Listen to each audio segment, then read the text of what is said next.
You'll need brown sugar replacement, dark chocolate, almond butter, and room temperature cream cheese. Combine cream cheese, brown sugar, and almond butter in a bowl.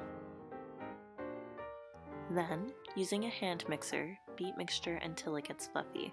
I highly suggest using mini cupcake cups. I used a teaspoon measuring spoon and I just scooped it out using a table knife. This is an ideal size for the snack bombs. Now to set these in the fridge so they can firm up. In the microwave, warm up your chocolate for 10-second intervals, and here's the creative part. Using a teaspoon, lightly drizzle or dollop about 2 pea-sized amounts of chocolate. This was a lot of fun to make, and I hope you had fun too. Enjoy your dessert!